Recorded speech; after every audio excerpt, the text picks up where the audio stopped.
Oi pessoal, a gente estava aqui conversando e a gente estava lembrando da importância da paternidade e dos pais serem intencionais na relação com os filhos, né? Então, de separarem momentos para passar com os filhos, e aí esses dias eu vi uma pessoa falando sobre o olhar da mãe em relação a isso, né? Porque normalmente falam quando a criança está chorando, quando é bebezinho, dá pra mãe, que a mãe sabe como acalmar, a mãe sabe o jeito de fazer a criança parar de chorar, mas o pai ele também precisa ser intencional em criar essa relação com o filho, né? De ser um aconchego para o filho, de ser aquele que vai trazer paz para o filho, de ser um abraço acolhedor. É isso mesmo. O pai, um dos papéis do pai é fazer que o filho se sinta seguro. E, gente, tem coisas que assim, o pai precisa assumir essa responsabilidade, sabe? Um dos maiores problemas que a gente tem hoje nas famílias é justamente a falta de posicionamento dos homens como pai, como marido, né, como homem da casa. E quando ele levanta do seu lugar, alguém vai sentar esse lugar, não vai ficar vazio. É importante que, enquanto o homem está no lugar dele, ninguém ocupa. E assim, por exemplo, um abraço acalma, né? Uma criança estiver correndo, ela cair, ralar o joelhinho, o fato do pai pegar e trazer para perto do coração, só de ficar aqui próximo, isso já acalma o filho. É uma questão de um hormônio, né? O hormônio do amor, ocitocina, ele é gerado. O abraço entre duas pessoas, um abraço mais longo, não um abraço a partir de 20, 30 segundos ele começa a gerar ocitocina. Então você pode reparar, se o seu filho ele está nervoso, ele caiu, ele ralou o joelho, só o fato de você trazer e colar ele no seu peito e deixar ele quietinho aqui, ele já vai acalmando. É muito importante que a gente faça isso. Pais, como a Aninha falou, a gente precisa ser intencional, a gente precisa entender que um dos papéis, são muitos papéis, mas um dos papéis do homem, do pai, é que seu filho se sinta seguro quando eu estiver com ele. E segurança às vezes é isso, né, Aninha? Isso, e reforçando ainda mais sobre isso de ser intencional. Esses dias eu estava andando aqui na praia com a minha mãe, e aí a gente se deparou com um pai jogando bola com o filho. Só que o pai, ele não tinha uma das pernas, né? E aí ele jogava de muleta, assim, com o filho. Mas mesmo assim, a gente via a alegria do menino, do pai estar ali tirando tempo com ele. E mesmo com as dificuldades que o pai tinha, porque a gente sabe que com certeza faz falta, que ele passa por dificuldades. E mesmo assim, ele não abriu mão de criar momentos especiais com o filho, né? De dedicar tempo para o filho, de mostrar que o filho é importante e que em meio às dificuldades que ele tinha, o filho não deixou de ser menos importante. Então, isso é muito forte também. É muito importante. Esse vídeo mostra isso, né, gente?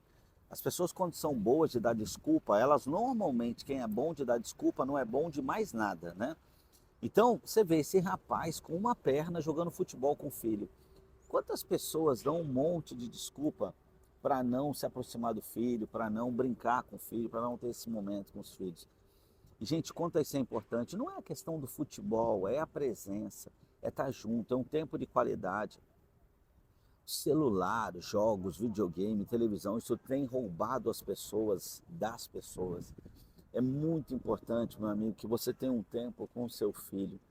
Esse rapaz nos deu uma grande lição, com uma perna só, com muleta, jogando bola com o filho.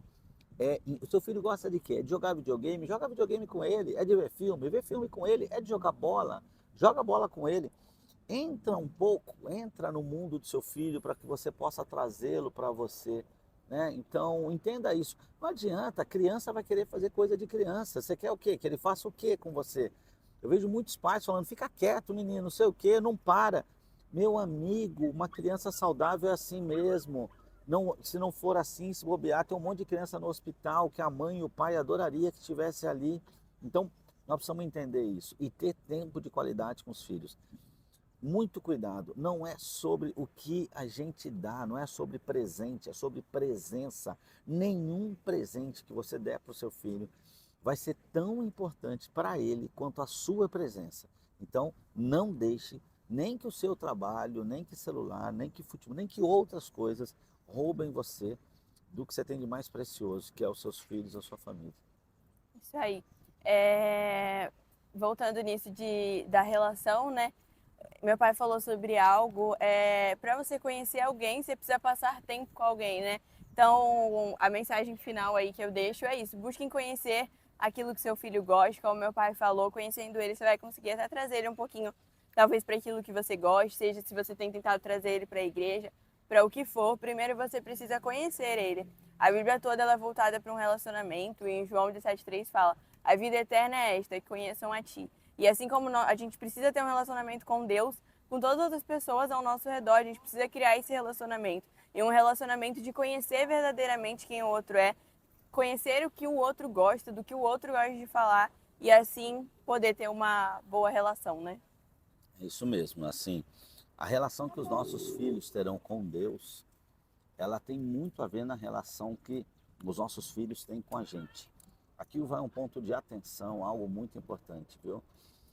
Pais, nós temos uma responsabilidade tremenda nos filhos, nos adultos das próximas gerações, por essa relação.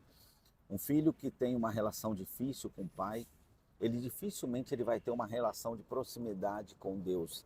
Ele vai demorar a entender essa questão do Deus Pai, provedor, cuidador, ele vai ter uma dificuldade. Nós temos uma responsabilidade muito grande. Depois ele aceita Jesus, que ele vive nos caminhos, aí ele vai entender, não tem parâmetro. Mas até então, há uma referência que nós criamos entre a figura de pai, do nosso pai, e uma relação direta com Deus. Se o nosso pai era ausente, se o nosso pai era violento, se o nosso pai... A gente não consegue entender que Deus Pai seja diferente disso. A gente cria uma referência. Então, pais, nós temos uma responsabilidade muito grande. Eu quero até dizer uma coisa aqui, eu me lembrei agora.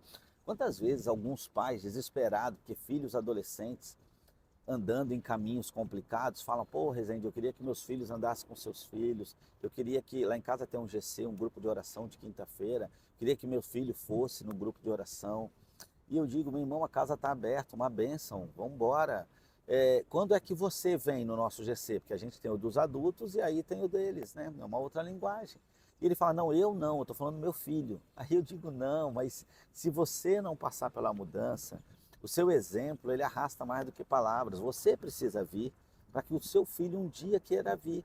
Não adianta você querer que ele deixe de andar com certas companhias e tenha novos hábitos, se você não quer abandonar os hábitos antigos, se você não quer se aproximar de Deus, mas você quer que seu filho se aproxime.